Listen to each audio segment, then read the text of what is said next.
Hola, muy buenos días. A nombre de Sosa Consultores les damos la bienvenida a esta plática, a esta charla que llevaremos acerca de los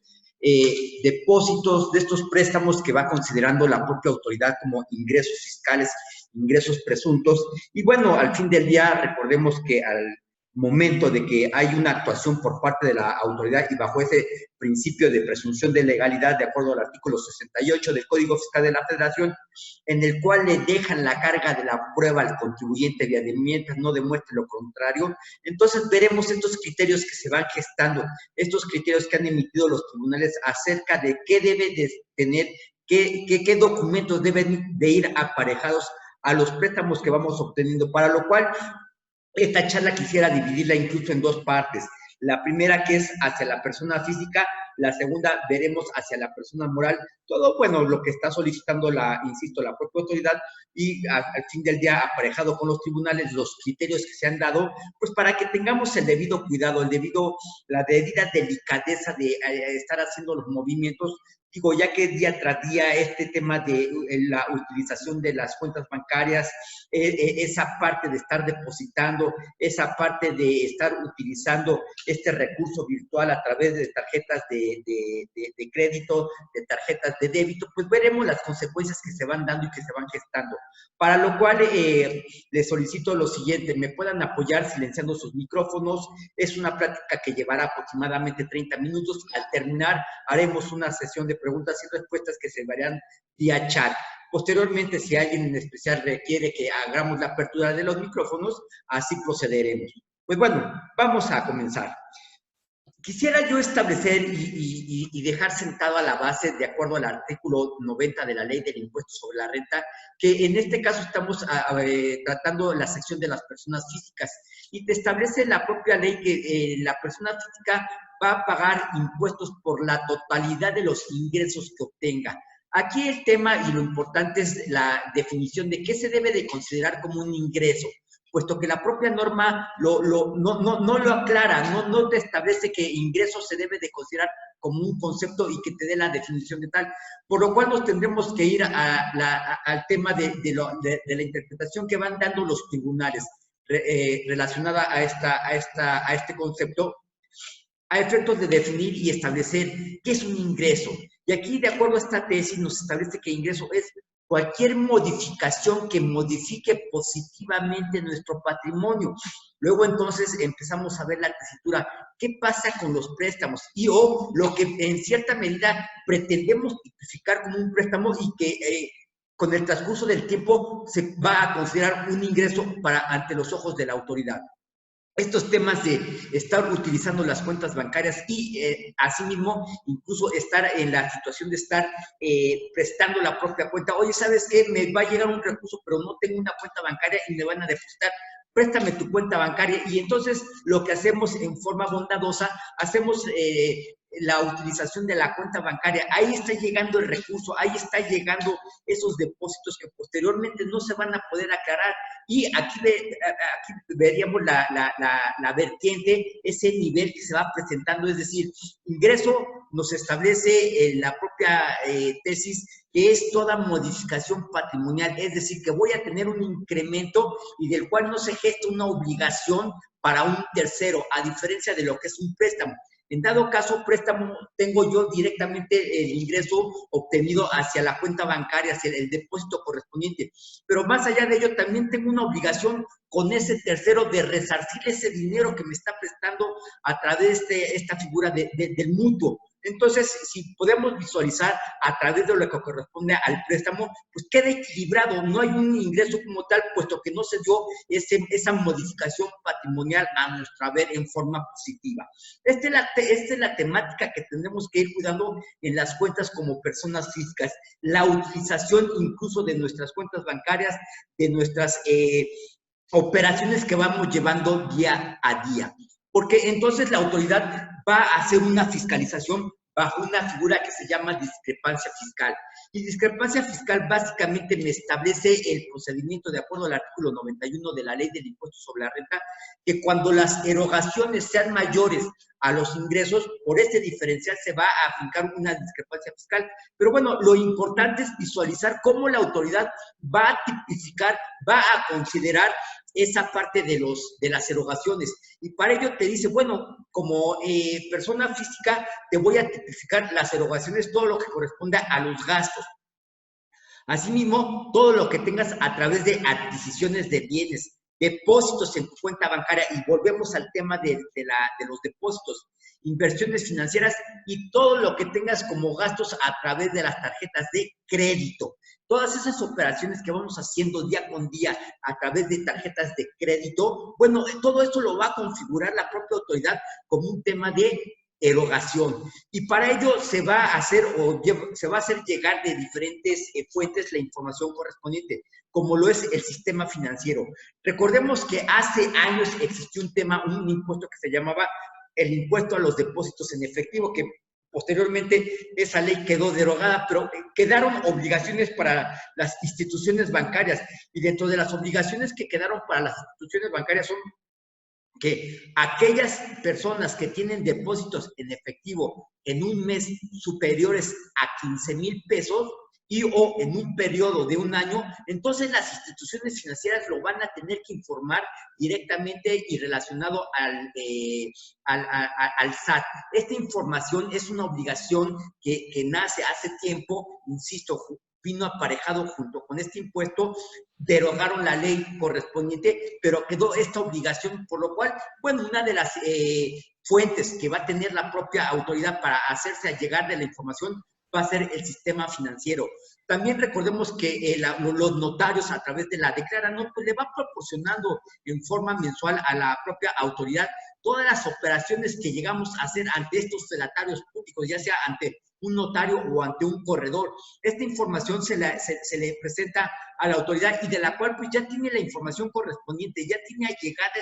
esa información, y con eso va a ser su base de datos para efectos de poder configurar una discrepancia fiscal. Asimismo, te establece que en dado caso, las operaciones que tengamos en cuentas bancarias a través de las tarjetas de crédito, pues también serán información que se le tendrá que proporcionar a la propia autoridad y de la cual la utiliza como una fuente para efectos de establecer esta medida de fiscalización. Recordemos que también a través de estas nuevas leyes que vinieron o que operaron para efectos de lavado de dinero de operaciones vulnerables, pues recordemos que también son fuentes de información y que a través de las agencias automotrices les tienen que informar al SAT, a través de las casas de juego y este tipo de instituciones que se van dando, a las cuales les obliga la propia ley que tengan que informarle a la propia autoridad de ciertas operaciones que se van dando, y esto es información que va recobrando, que va a fin del día recopilando la propia autoridad para efectos de establecer un concepto de una erogación. Ya una vez que la propia autoridad tiene este concepto de la erogación, entonces va a ser el comparativo contra lo que le estemos declarando, es decir, esta información que ya la autoridad fue gestando día con día y en cierto momento a través de un periodo, ya sea de un mes o un periodo de 6 meses o de un año, recordemos que eso es una facultad discrecional que se le atribuye a este órgano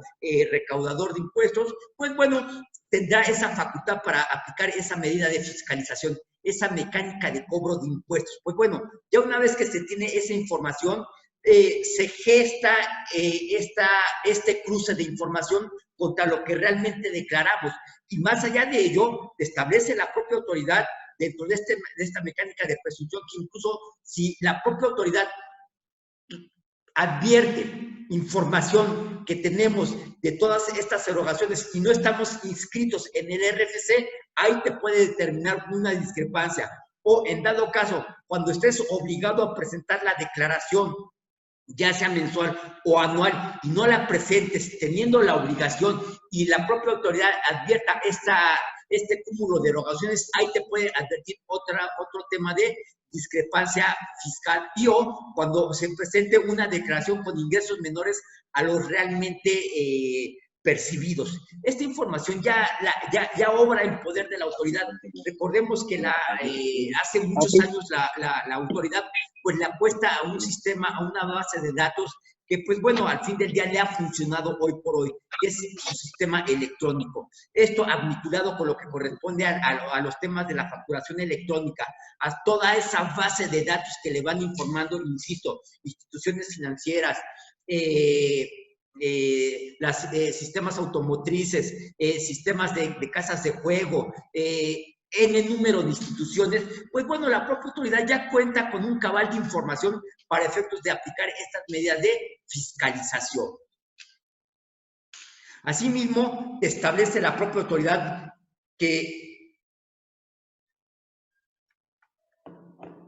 para efectos de vincular la información, existen ciertos depósitos que no se van a considerar como erogaciones, de tal suerte que no te pueden vincular un ingreso.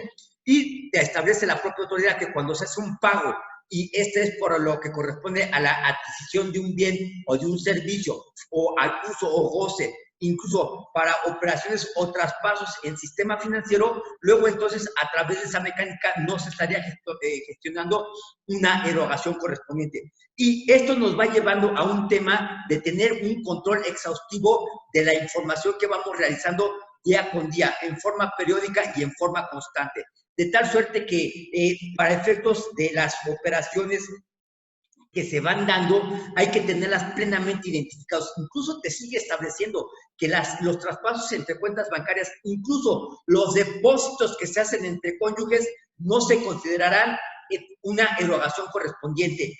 Aquí hay una combinación de información que se va presentando día con día, y esto ahorita me viene a la mente porque tenemos unos casos aquí en Sodesa donde existen una serie de depósitos, y esto es a través de estos sistemas de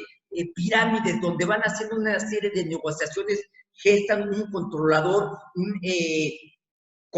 de dinero, donde al fin del día todos los que están abajo de la pirámide le van depositando a esta persona, y derivado de ello se hace la operación. Pues bueno, la temática que tiene y el problema que se queda para efectos fiscales es que la persona que fue recibiendo este cúmulo de depósitos, la propia autoridad, a través de lo que estamos viendo, lo va a tipificar como un ingreso correspondiente, a menos que se le demuestre lo contrario. Pero aquí el problema es cómo demostrar si me llegaron aproximadamente en el número de depósitos de aproximadamente 20, 30, 40 personas, y al fin del día, unas de ellas incluso ya no trabajan con nosotros. ¿Cómo demostrar que esos depósitos fueron por operaciones entre particulares, y al fin del día no tenemos documentación que pueda acreditar lo correspondiente? De tal suerte que en cierta medida aquí hay un problema para la persona, porque todos esos depósitos, como lo vimos al inicio, pues la propia autoridad le va a detonar un tema de un beneficio patrimonial, es decir, una modificación a su haber patrimonial, porque tiene una serie de depósitos, no tiene un registro a saber hacia esta información de que tenga que pagar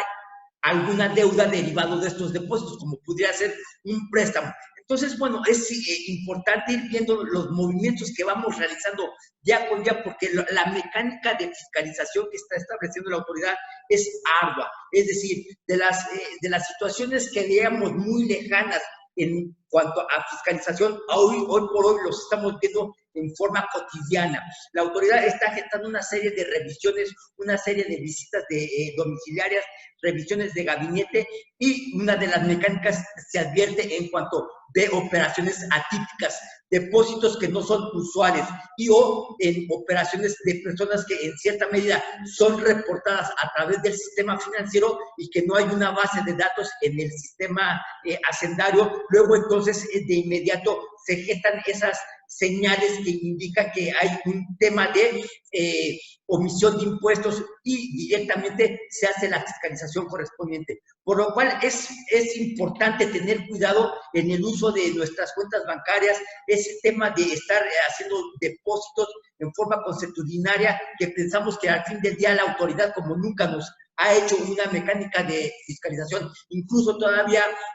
vamos con la creencia de esos temas de que existen cuentas contables o cuentas bancarias que no son fiscalizables. Entonces, no te preocupes, mira, yo tengo dos cuentas, la que es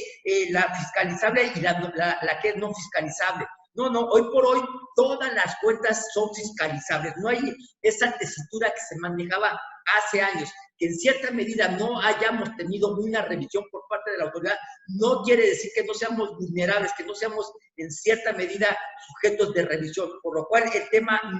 no es el estarlas utilizando, sino más allá de ello, el poder acreditar para qué las estamos utilizando, la forma en la cual las estamos utilizando, y lo más importante, poder acreditar a la propia autoridad que la utilización de estas cuentas bancarias no nos va a llevar a un ingreso correspondiente, porque bajo esta presunción de legalidad que te establezco del artículo 68 del Código Fiscal de la Federación, pues basta que la propia autoridad geste una revisión bajo su criterio, establezca que no se cumplieron con los elementos esenciales para poder desvirtuar esos depósitos, nos configure un tema de ingresos a través de la discrepancia fiscal y omisión del propio ingreso correspondiente, y la carga de la prueba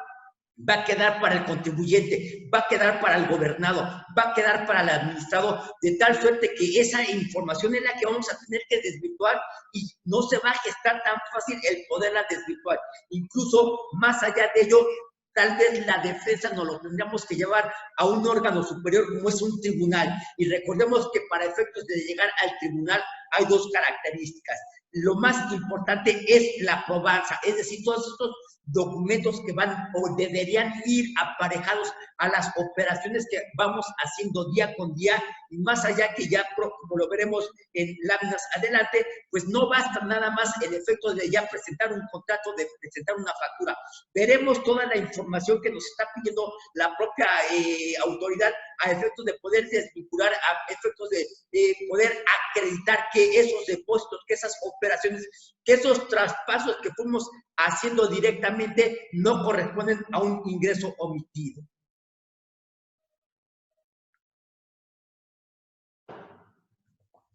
Recordemos que dentro de los ordenamientos, y aquí viene el punto medular, fíjate nada más, la propia autoridad y ante la propia operación que tuvimos día con día, vamos a pensar que tuvimos un préstamo superior a 600,000 pesos. Tenemos contrato, tenemos identificado el depósito. Por el solo hecho, escúchame bien, por el solo hecho de no haberlo declarado, no te estoy comentando que vayas a pagar, sino como dato informativo. En la declaración anual, la propia autoridad tiene la facultad de considerar ese depósito, ese préstamo, como ingreso omitido. Y lo más vulnerable es que los tribunales efectivamente han fallado a favor de la autoridad, que por el solo hecho de no haber declarado ese préstamo que tuvimos, entonces sí, efectivamente se va a considerar como un ingreso. Oye, pero espérame, autoridad, aquí tengo mi contrato, incluso el contrato lo tengo con fecha cierta. ¿Qué quiere decir esto? Está ante un fedatario público.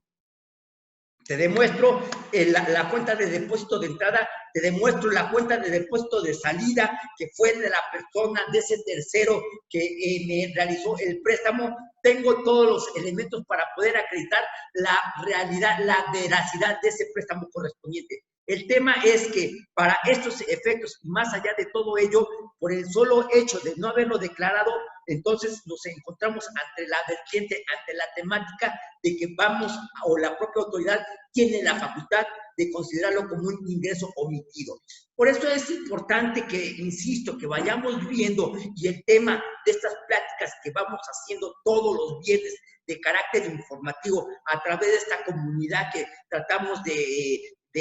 gestar en SODESA para efectos de irnos retroalimentando entre nosotros, porque nadie lo va a hacer si no nos hacemos una retroalimentación a mutuo propio para efectos de tener información adicional. Entonces quedamos vulnerables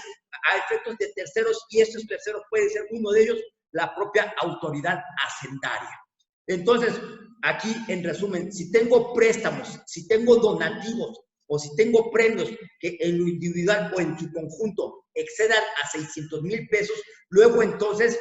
los tengo que informar a través de la declaración anual. Oye, Martín, ¿y qué pasa si son menores? Bueno, al fin del día, si son menores, esto no me desvincula de que tenga toda la documentación aparejada, todo el soporte correspondiente para efectos de poderlo acreditar ante la propia autoridad. De lo que sí me desvincula es de que si en cierta medida no lo declaré, pues la propia autoridad no tiene esa facultad para poderlo considerar como un ingreso omitido. Pero para el de la voz, lo que establece y lo que se gesta es que, bueno, yo recomiendo que si tenemos un préstamo real y es inferior a 600,000 pesos, no obstante ello, lo declaremos, lo informemos en la declaración anual. Al fin del día tenemos todos los elementos pues para desvincular esa operación que en cierta medida la propia autoridad lo pudiera considerar como un ingreso omitido. Incluso adicionalmente a ello, ¿qué tengo que informar en la declaración anual? Si tuvimos ingresos, bueno, depósitos, porque no es un ingreso correspondiente, depósitos por viáticos. Si en dado caso tenemos la enajenación de casa habitación, que bajo esta característica, recordemos que la enajenación de casa habitación inferior a 700,000 UDIs nos lleva a un concepto de exención, es decir, de no pago de impuestos y herencia y legado. Recordemos que no obstante que estos conceptos son exentos, más allá de ello, por no informarlos en la declaración, podemos tener un ingreso omitido por parte de la propia autoridad. Y bueno, aquí es importante también aclarar, porque la mayoría de las situaciones en las que nos encontramos y cuando llegan a nosotros ya con este tipo de problemáticas, pues bueno, es un derecho que tienes como persona agraviada por parte de la propia autoridad, que puedas estar consultando a diferentes asesores, pues para efectos de que con el que te sientas más confortable, con el que te proporcione la mayor confianza, puedas operar. Pero nos llegan con ideas que realmente pues, no son operables ante los ojos de la propia autoridad. Entonces, nos establece que sí y solo sí que a través de un contrato se puede desvirtuar este tipo de operaciones, y eso es falso. El contrato por sí solo no va a ser prueba plena. Necesitamos una vinculación de documentos que una vez que se haga el análisis correspondiente pueda hacer la prueba plena para efectos de poder establecer si hay o no un ingreso por parte de la autoridad. Vamos a ir haciendo una primera conclusión para ir dando cierres a esto. Incluso aquí se establece a través de una tesis que tratándose de contratos de donación, muchas veces establecemos, y bueno, lo que veíamos en el caso de esta persona que te comento, que llegó aquí a la oficina, en el cual traía una serie de depósitos, nos estableció que, bueno, que al fin del día le habían comentado, lo habían asesorado que a través de un contrato de donación, con eso tenía ya la herramienta para desvirtuarlo con la propia autoridad y derivado de ello ya no tener problema. Pues aquí le establecimos lo siguiente: si bien es cierto que eso podría haber sido, también lo es que el contrato de donación por un monto superior a 5,000 pesos debe ser ante fedatario público. ¿Y cómo te explico que los depósitos que obtuvo esta persona son muchísimo mayores a estos 5,000 pesos? Por lo cual, esta mecánica del contrato y en cierta medida establecerlo en forma aislada como un contrato que no pase o que no tenga fecha cierta, luego entonces no va a ser un documento que al fin del día cumpla con los elementos establecidos que la propia autoridad me vaya a aceptar para poder en cierta medida acreditarle que esos depósitos no correspondían a un ingreso correspondiente, sino que se desvinculan por un préstamo, un donativo, una herencia, un viático, la enajenación de casa habitación. Pues bueno, veamos esta mecánica de tesis que se han establecido, donde te establece esta otra. Mira, la determinación presuntiva de los depósitos bancarios no se desvirtúa con la sola exhibición de un contrato, sino más allá debe de llevar información adicional como es un registro contable. Luego entonces, ya si estamos ya en la tesitura de una empresa, estos traspasos entre cuentas contables, recordemos, y hoy por hoy es muy utilizado por la parte de la propia autoridad, donde duplican o triplican ingresos al momento de hacer la fiscalización. ¿Por qué te establezco que nos hacen la duplicidad o en dado caso triplican? Una vez que tienen la información, nos dicen total de ingresos acumulables, bueno, lo que tenemos en la declaración anual. Y cuando empiezan a hacer la revisión, si nosotros no llevamos en forma adecuada la revisión, si no vamos aparejados de los auditores, luego entonces ellos van a concluir con la siguiente información: ingresos acumulables más los depósitos. Como no les dimos la información, la autoridad va a establecer que los depósitos son ingresos acumulables. En dado caso, si tenemos facturas canceladas, fíjate nada más, y a través de los registros contables nunca hicimos la cancelación, sino nada más se dio en el puro comprobante, o viceversa, hicimos la cancelación en los registros contables y no los cancelamos, o el CFDI no lo cancelamos, ahí la propia autoridad también te va a considerar un ingreso acumulable. Fíjate nada más ya la tesitura en la cual estamos, y ya estamos incluyendo varios departamentos. Estamos hablando del departamento de tesorería, del departamento de facturación, del departamento de contabilidad, para efectos de poder acreditar ante la propia autoridad que esos depósitos, que esas operaciones, que esos préstamos que tuvimos no es un ingreso acumulable, y así también identificarlo propiamente en la contabilidad. No basta con presentarles un contrato en el cual se establezca, o un documento adicional como un pagaré en el cual se establezca el nacimiento de una deuda a través de un deudor y un acreedor. No basta con ello, sino también es necesario tener un registro contable. Y más allá de ello, incluso te establece esta otra tesis para ya irle dando cierre a la plática del día de hoy. Te insisto, son pláticas que vamos llevando cada día viernes. Lo que trata de hacer el de la voz es informarles a cada uno de ustedes pues, de estas tesis, más allá de informarles de las tesis, lo que vamos viviendo en SODESA, en las revisiones que van llegando a nuestros clientes, la forma en la cual la autoridad está procediendo para hacer su mecánica de fiscalización, y es lo más importante, lo que queremos compartir con ustedes. Es decir, este cúmulo de tesis que hemos en este momento recopilado en el material que te tiene que llegar a más tardar una vez que finalicemos esta plática, y si no te llega a través del medio en el cual te contactaste a esta plática, para que lo puedas solicitar. Entonces, te establece esta tesis adicionalmente que no basta con el solo hecho de que se le acredita a la propia autoridad, ya no con el registro contable, ya no con el contrato, ya no con el pagaré, sino adicionalmente, y me voy a permitir leer esta parte porque para el de la voz es importante,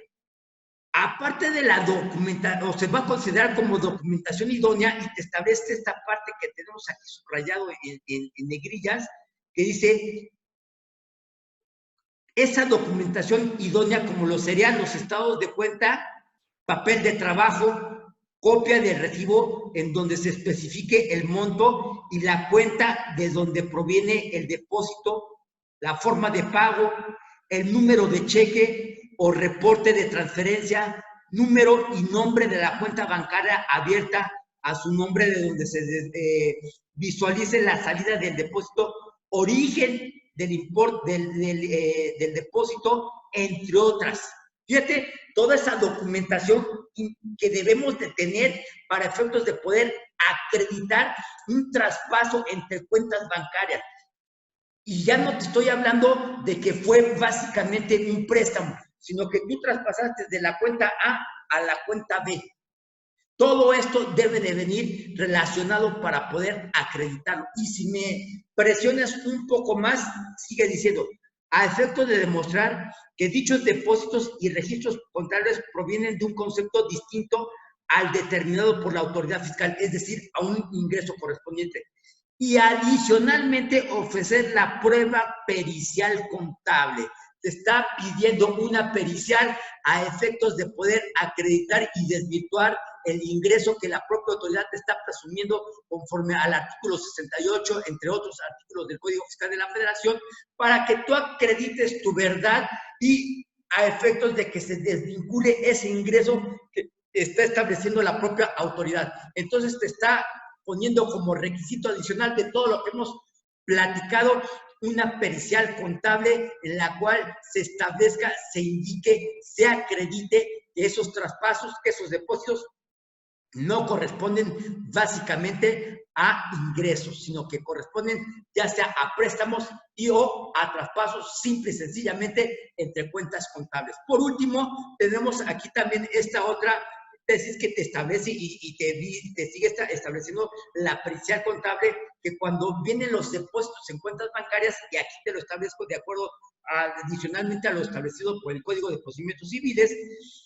por lo que debe precisar y exhibir los estados de cuenta y demás documentos de donde se advierta dicho traspaso, además de ofrecer la prueba pericial contable con la que, mediante preguntas idóneas, se apoye al juzgador a dilucidar si existe un ingreso o no. Fíjate nada más toda esta información de lo que se va gestando. Digo, esta es una plática, como lo comenté al inicio de la misma, que bueno, pues nos tardamos